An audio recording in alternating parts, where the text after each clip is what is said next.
The morning mist rolled across the hills of Montecito as Prince Harry stood on the terrace of his California home, watching his children play in the garden below. 4-year-old Archie was teaching his younger sister Lilibet how to kick a soccer ball, their laughter carrying on the gentle breeze. These moments of pure joy reminded Harry why he had chosen this path, even as the cost of that choice became clearer with each passing month.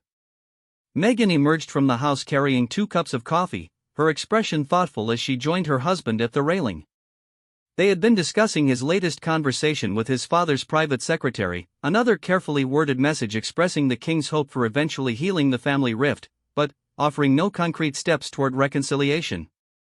The formal nature of even these indirect communications highlighted how far they had all traveled from the days when Harry could simply call his father or drop by for an unannounced visit.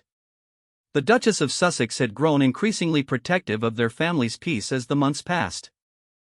Each time Harry returned from London, whether for brief visits or family emergencies, he carried back a heaviness that took days to lift. She could see the toll that these encounters took on him, the way he questioned his choices and wondered about the relationships that might never be repaired.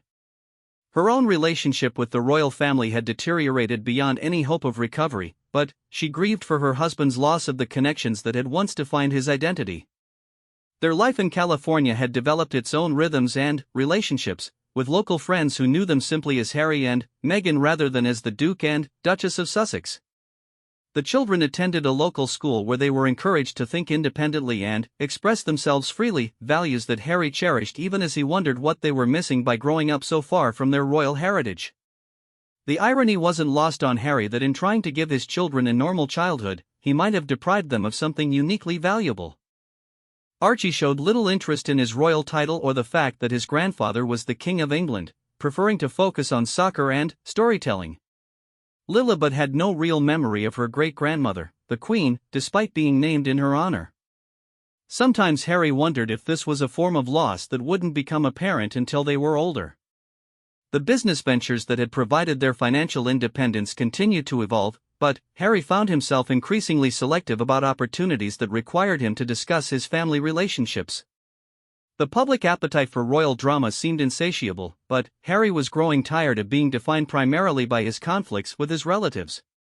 He wanted to build something positive and forward-looking rather than continuing to relitigate past grievances.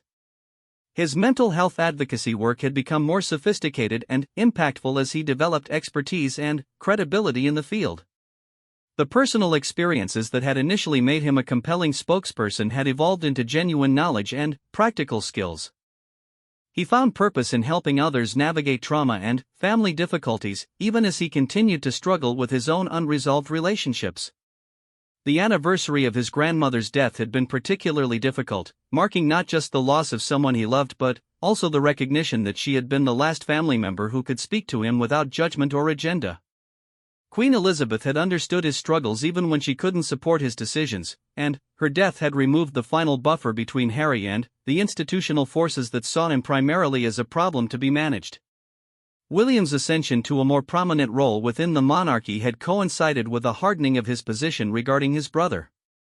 The future king had little patience for what he saw as Harry's continued attempts to damage the institution he would inherit. Their last private conversation had ended with William making it clear that any future relationship would depend on Harry's willingness to stop his public criticisms and accept responsibility for the harm he had caused. The conditional nature of that potential reconciliation troubled Harry deeply. He had apologized for the pain his departure had caused his family, but he couldn't apologize for the decision itself or for speaking publicly about experiences that continued to affect his mental health. The demand for unconditional surrender felt like asking him to deny his own truth in service of an institution that had failed to protect him when he needed it most.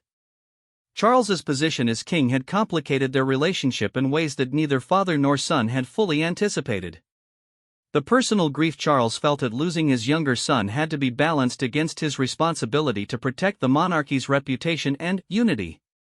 Private conversations between them were now nearly impossible, as palace staff and constitutional considerations intruded on what should have been intimate family discussions. The grandchildren on both sides of the Atlantic served as a painful reminder of what had been lost. George, Charlotte, and Louis were growing up without really knowing their uncle or their American cousins, while Archie and Lilibet remained largely disconnected from their royal heritage. The children's innocence highlighted the adult stubbornness and institutional rigidity that kept their families apart. Camilla's role as queen consort had evolved to include serving as a stabilizing influence during family crises, but her relationship with Harry remained complicated by their difficult history. While she genuinely wanted to see the family reunited, her primary loyalty lay with supporting her husband and protecting the institution they served together. Her practical approach to royal duties sometimes conflicted with Harry's more emotional perspective on family relationships. Catherine's position had become increasingly difficult as the family separation continued. Her natural inclination toward peacemaking was frustrated by the deep-seated grievances on all sides and the public nature of the conflicts. The future queen had to balance her personal affection for Harry with her loyalty to William and her responsibility to protect her own children from the ongoing drama. The security concerns that continued to complicate Harry's visits to the UK reflected deeper questions about his status and value to the royal family. His legal challenges regarding protection services had become symbolic of his broader struggle for recognition and respect from the institution he had served for decades.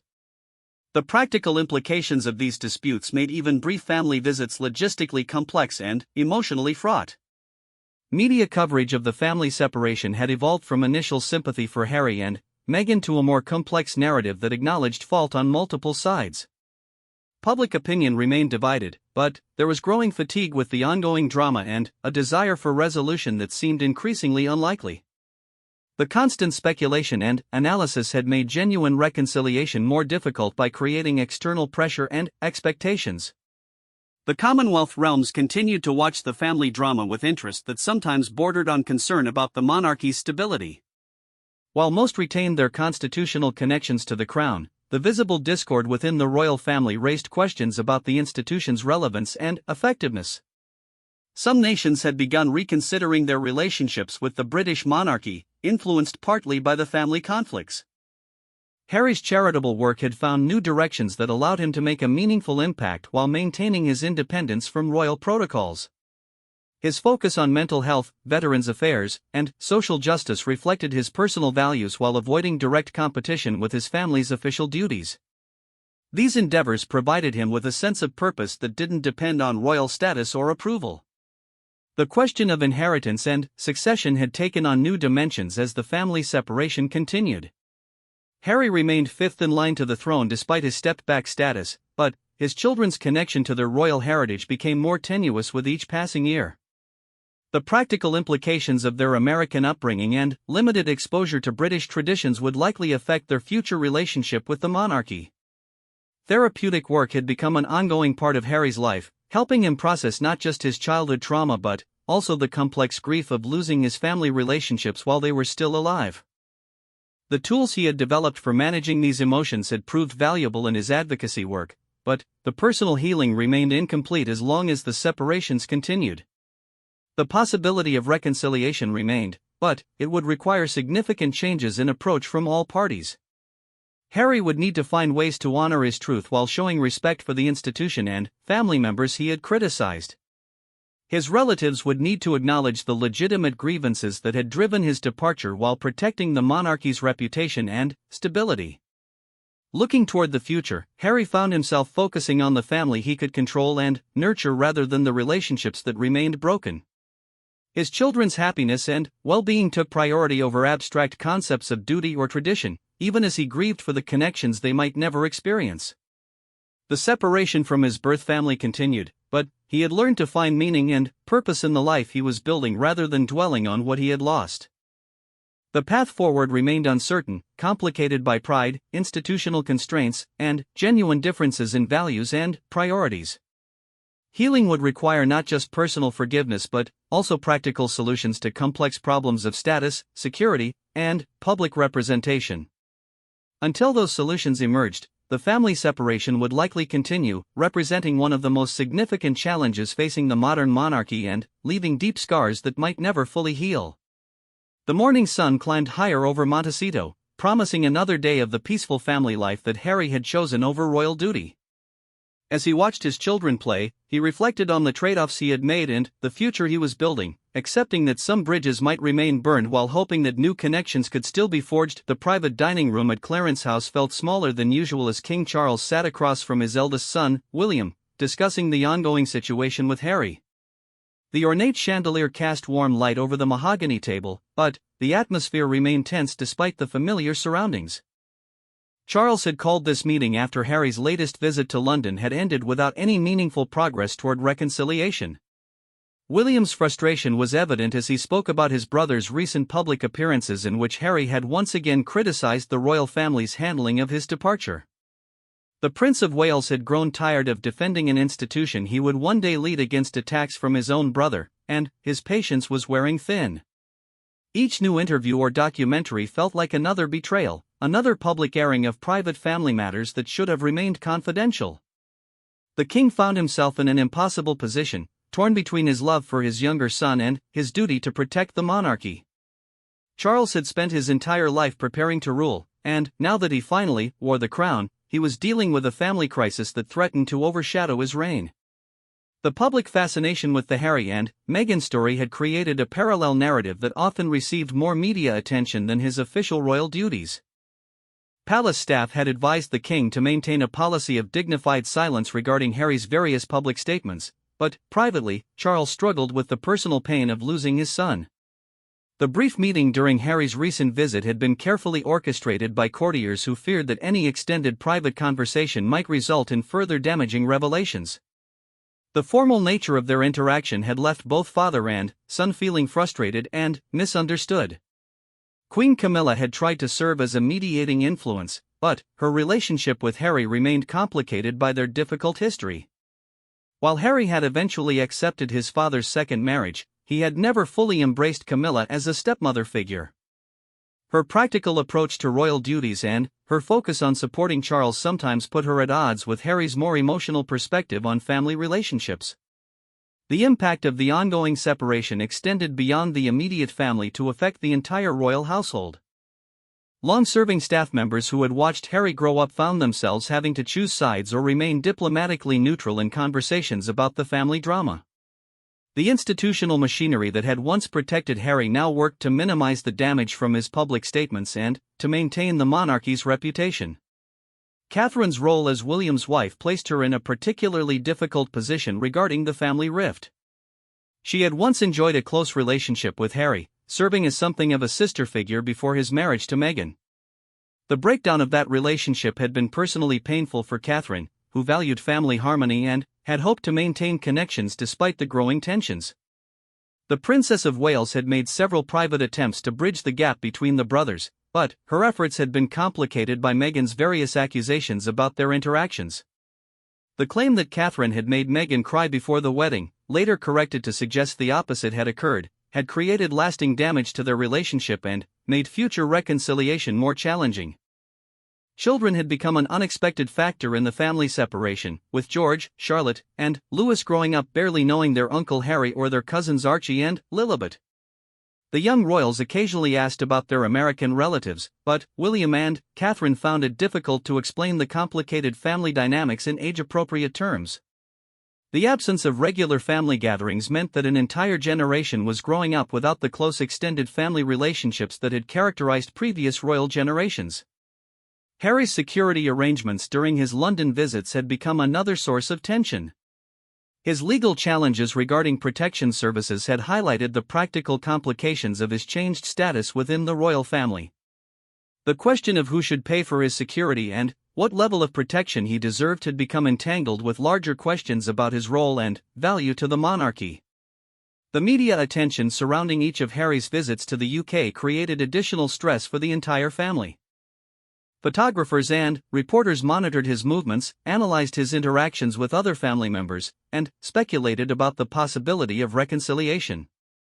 This intense scrutiny made natural family interactions nearly impossible and added pressure to every encounter. Financial considerations had also complicated the family relationships. Harry's various business ventures and media deals, while providing him with independence, had sometimes involved sharing private family information for commercial gain. His relatives struggled to understand how someone who had grown up with immense privilege could profit from criticizing the very institution that had provided that privilege. The international dimension of Harry's new life had created additional complications. His criticisms of the British press and royal institutions were sometimes seen as unpatriotic, particularly when shared with American audiences who might not fully understand the cultural context. His adoption of American political perspectives on issues like mental health and social justice sometimes put him at odds with traditional royal neutrality on political matters. Religious considerations had also played a role in the ongoing separation. The monarchy's connection to the Church of England meant that issues of forgiveness and reconciliation carried additional weight, but the public nature of the family's disputes made private healing more difficult. Charles, as the head of the church, felt particularly conflicted about the Christian duty to forgive and the practical need to protect the institution. The impact on Harry's charitable work had been significant, as many of his former patronages had been redistributed to other family members. Organizations that had benefited from his involvement now had to navigate the political implications of continued association with someone who had criticized the royal family. Some charities found themselves caught between their affection for Harry and their need to maintain good relationships with the monarchy. Public opinion remained sharply divided about the family separation, with younger audiences generally more sympathetic to Harry and Meghan's decision to prioritize their mental health and family well-being. Older generations often viewed their departure as a dereliction of duty and found their public criticisms of the royal family distasteful. This generational divide reflected broader cultural changes in attitudes toward duty, sacrifice, and personal fulfillment. The Commonwealth realms had watched the family drama with particular interest, as questions about the monarchy's future relevance became entangled with discussions about Harry's role. Some nations that had maintained their connection to the British crown partly because of affection for individual royals found themselves reconsidering those relationships in light of the family conflicts. Harry's mental health advocacy had taken on new dimensions since his departure from royal duties. His openness about his own struggles with grief, trauma, and the pressures of royal life had resonated with many people but had also created discomfort among family members who preferred to handle such matters privately. The cultural shift toward discussing mental health openly had put traditional royal stoicism at odds with contemporary expectations for emotional authenticity. The role of therapy and counseling in Harry's life had become another point of difference with his family. His public discussions about the benefits of professional help in processing his mother's death and dealing with family trauma had implicitly criticized the royal family's traditional approach to handling emotional difficulties. While his advocacy had helped reduce stigma around mental health treatment, it had also highlighted the gap between his current values and those of the institution he had left. Business partnerships and commercial relationships had become increasingly important to Harry and Meghan's new life, but they had also created potential conflicts with royal protocols and expectations. Their entertainment industry connections and celebrity friendships reflected their integration into a different social world, one that operated according to different values and priorities than traditional aristocratic society. The question of reconciliation remained complex, involving not just personal forgiveness but also practical considerations about roles, responsibilities, and public representation. Harry's desire for acknowledgement of past wrongs conflicted with the royal family's preference for moving forward without dwelling on grievances. The institutional nature of the monarchy made personal apologies complicated by concerns about precedent and public perception. Social media had amplified every aspect of the family separation, with supporters and critics of various family members creating echo chambers that reinforced existing positions. The online discourse often lacked nuance, reducing complex family dynamics to simple narratives of good and evil that made reconciliation more difficult by hardening public positions. The legal dimensions of Harry's various disputes with media organizations had created additional complications for family relationships. His ongoing court cases against British newspapers had revealed private communications and family discussions that other royals felt should have remained confidential. The public nature of these legal proceedings had made it difficult for the family to control their narrative or protect their privacy. Looking toward the future, the family separation appeared likely to continue for the foreseeable future. The fundamental differences in values and priorities that had led to Harry's departure had not been resolved, and both sides seemed to have settled into their respective positions. The hope for reconciliation remained, but it would require significant compromises from all parties and a willingness to prioritize family relationships over institutional or personal pride. The children on both sides of the Atlantic would grow up with limited knowledge of their extended family, representing a significant loss for everyone involved. The next generation of royals would lack the close relationships that had traditionally provided support and understanding within the unique pressures of royal life. This separation would likely have long-lasting implications for the monarchy's internal dynamics and its relationship with the public. The morning sun cast long shadows across the grounds of Frogmore Cottage as Prince Harry walked alone through the gardens that once brought him such peace.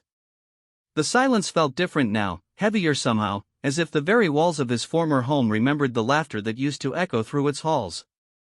It had been months since he last set foot on this property, and, standing here now, he could feel the weight of everything that had changed. Harry's phone buzzed in his pocket, a text from Meghan asking about his flight back to California. The simple message reminded him that his life existed in two different worlds now, separated by more than just an ocean. He had flown to London 3 days ago for what many hoped would be a reconciliation meeting with his father, King Charles, but the conversation had lasted barely 20 minutes.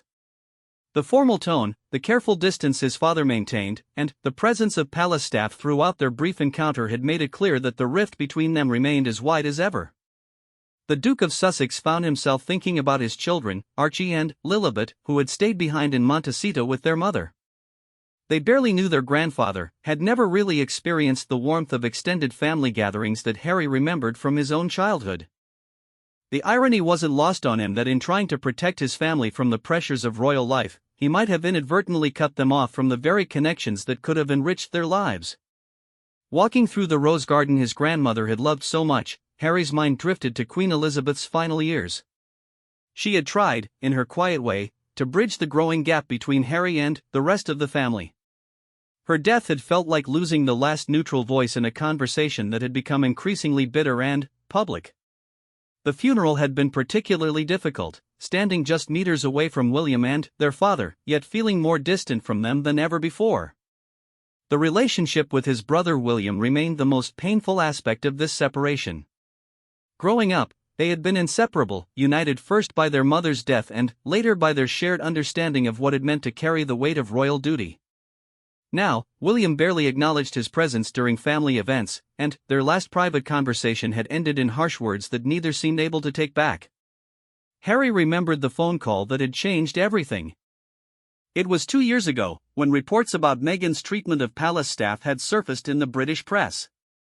William had called, not to offer support, but to express his concerns about the damage these stories might cause to the monarchy.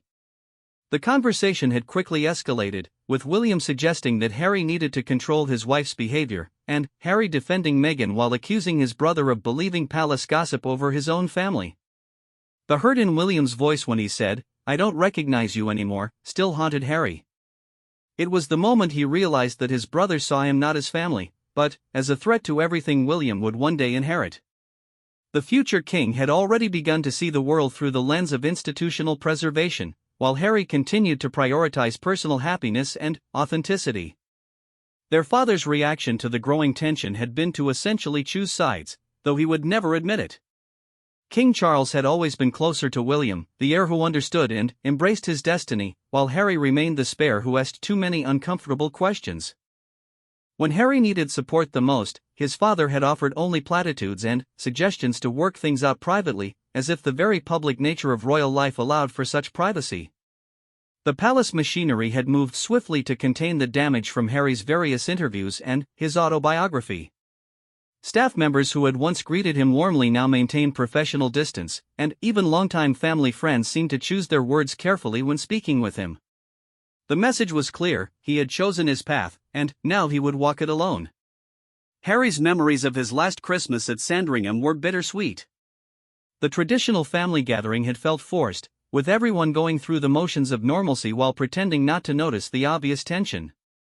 Meghan had tried her best to fit in, but the subtle snubs and careful exclusions from important conversations had made her feel like an outsider. Even the Queen, despite her genuine affection for her newest granddaughter-in-law, couldn't completely shield Meghan from the institutional resistance to change. The press coverage of that Christmas had been particularly brutal, with photographers capturing every moment of apparent discord and body language experts analyzing every interaction for signs of family drama. Harry realized then that their presence at family events had become more about public relations than genuine family connection. They were expected to smile for the cameras while enduring private coldness from relatives who resented their criticism of royal traditions. The decision to step back from royal duties hadn't been made lightly. Harry and Meghan had spent months trying to find a middle ground, proposing a half-in, half-out arrangement that would allow them to maintain their royal roles while building financial independence. The proposal had been firmly rejected by the Queen and senior palace officials, who made it clear that you were either fully committed to the monarchy or completely out. The infamous Oprah interview had been the point of no return. Harry knew that sharing their story so publicly would burn bridges, but he felt they had no choice. The palace's refusal to correct false stories about Meghan, particularly those suggesting she had made Catherine cry during wedding preparations, had convinced him that the institution would never truly protect them. When Meghan revealed her struggles with mental health and the lack of support she received, Harry felt vindicated in his decision to speak out. However, the aftermath of the interview had been more devastating than he anticipated. His father had stopped taking his calls entirely, and William's fury had been palpable during their brief encounters. Even family members who had previously expressed private sympathy for their situation began to distance themselves, clearly uncomfortable with the public nature of their grievances. The coronation of King Charles had highlighted just how isolated Harry had become within his own family. Despite being invited, his role had been minimized, and he had left immediately after the ceremony without participating in any of the private family celebrations.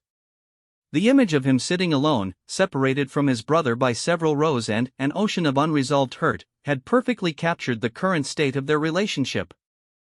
Harry often wondered if his mother would have understood his choices.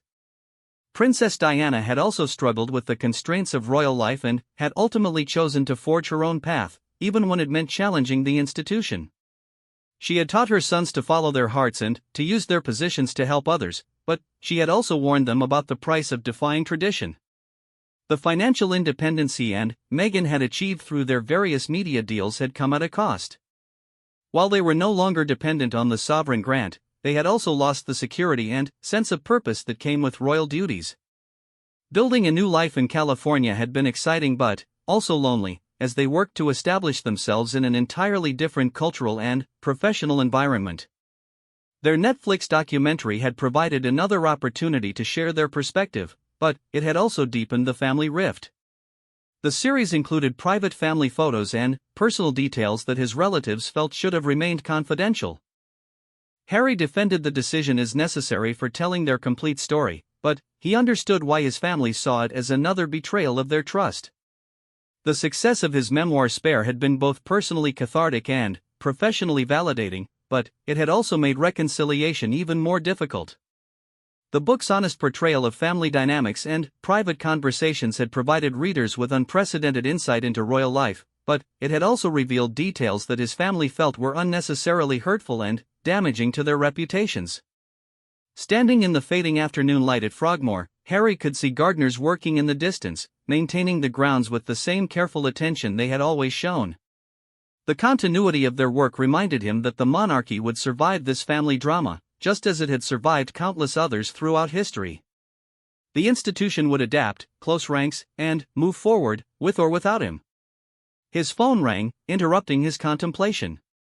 It was his private secretary, reminding him that his car would arrive soon to take him to Heathrow Airport. As he walked back toward the cottage, Harry took one last look at the place that had briefly felt like home. He wondered when, or if, he would return again, and what it would take for the invisible barriers between him and his family to finally come down. The flight back to California would give him time to process this latest attempt at reconciliation and to consider what came next. His children were growing up without really knowing their royal heritage, and, while that had been partly by design, Harry sometimes wondered if he was depriving them of connections that might prove valuable later in their lives. The balance between protection and isolation was delicate, and he wasn't always sure he was getting it right. As the car pulled away from Frogmore Cottage, Harry saw other members of the royal family arriving for a private dinner he hadn't been invited to attend. The sight stung, but it also reinforced his understanding that he had made his choice, and now he would have to live with the consequences. The separation from his family continued, and, despite his hopes for this visit, nothing had really changed. The road ahead remained uncertain, but Harry had learned to find strength in the family he had chosen and the life he was building, even if it meant accepting that some relationships might never be repaired. The prince who had once been beloved by the British public had become a controversial figure, but he had also become something perhaps more valuable, a man who had chosen authenticity over acceptance, even when that choice came with a price he was still learning to pay.